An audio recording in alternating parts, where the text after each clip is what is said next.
Hi అందరికి. ఆగండి. మీరెప్పుడైనా రైస్ బాల్ ట్రై చేశారా? ట్రై చేస్తే నాకు కింద కమెంట్ చేయండి. నేనైతే ఫస్ట్ టైమ్ యూట్యూబ్‌లో చూసి చేస్తున్నాను. అది కూడా ఈజీ రెసిపీ వెతుక్కున్నాననమాట. అయితే అది ఫ్లాప్ అటర్ ఫ్లాప్ అని తెలుసుకుందాం అనుకుంటున్నారా? అయితే ఈ షో మొత్తం మీరు చూడాల్సిందే. సో, నేనైతే పన్నీర్‌ని ఫస్ట్ క్యూబ్స్‌గా కట్ చేసుకొని పక్కనుంచుకున్నాను. తర్వాత స్టవ్ ఆన్ చేసి పాన్ పెట్టి ఆయిల్ వేసి పన్నీర్ క్యూబ్స్ వేశాను. ఇంక అందులోనే సాల్ట్, చిల్లీ ఫ్లేక్స్, ఆరిగానో వేసుకున్నాను. ఈ ప్యాకెట్స్ ఎలా వచ్చాయంటే రీసెంట్‌గా మేము పిజ్జా తీసుకున్నాము. అందులో వచ్చే ప్యాకెట్స్ ఫ్రిడ్జ్‌లో స్టోర్ చేశా అనమాట. అవి ఇలా యూజ్ అవుతాయని చెప్పి అస్సలు అనుకోలేదు.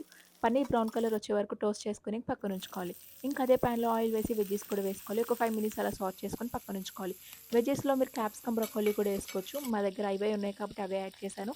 సో, తర్వాత ఇంకా అదే ప్యాన్‌లో కొంచెం butter, garlic, chilli flakes, oregano, salt, black pepper వేసుకొని మంచిగా మిక్స్ చేసి తర్వాత కుక్డ్ రైస్ అయితే వేసుకోవాలనమాట.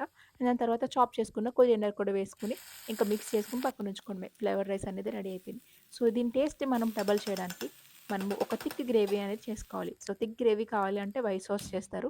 కానీ అందులో మైదా మిల్క్ యాడ్ చేస్తారు కాబట్టి అది హెల్త్‌కి మంచిది కాదు కదా!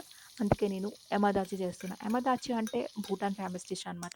కొంచెం బటర్ వేసుకొని, garlic, green chilli, tomatoes, onions వేసుకొని, లైట్‌గా సాల్ట్ వేసుకొని మిక్స్ చేసుకొని అందులో వాటర్ అనేది యాడ్ చేసుకోవాలనమాట. యాక్చువల్లీ యమదాచిలో మనము ఓన్లీ చిల్లీస్, గార్లిక్, బటర్ ఒకటే ఏస్తారు. తర్వాత చీజ్ ఏస్తారనమాట. కానీ నేను ఈ వెజ్జీస్ కూడా ఏసుకున్నాను. సో, వాటర్ అనేది కొంచెం దగ్గరకొచ్చిన తర్వాత చీజ్ అయితే యాడ్ చేసుకోవాలి. సో, కొంచెం థిక్‌గా అవుతుంది ఆ గ్రేవీ అనేది. సో, గ్రేవీ థిక్‌గా అవ్వగానే ఇంకా స్టవ్ ఆఫ్ చేసుకొని కూడా సర్వ్ చేసుకోవడమే అనమాట. సో, ఇది కూడా హెల్త్‌కి చాలా మంచిది. ఎందుకంటే మనకి కార్బ్స్ ఉన్నాయి అండ్ ప్రోటీన్ ఉంది, ఫైబర్ కూడా ఉంది కాబట్టి. సో, ఎవరైనా ట్రై చేస్తే నాకు తప్పకుండా కింద కామెంట్ చేయండి. టేస్ట్ మాత్రం చాలా చాలా బావుంది. ఫస్ట్ టైమ్ ట్రై చేసిన చాలా చాలా బావుందనమాట. ఈ రెసిపీ హిట్టా ఫ్లాపా అని చెప్పలేదు కదా! హిట్టే అనమాట. Super hit. చాలా బావుంది. See you all next shot. Have a great day. Thanks for watching.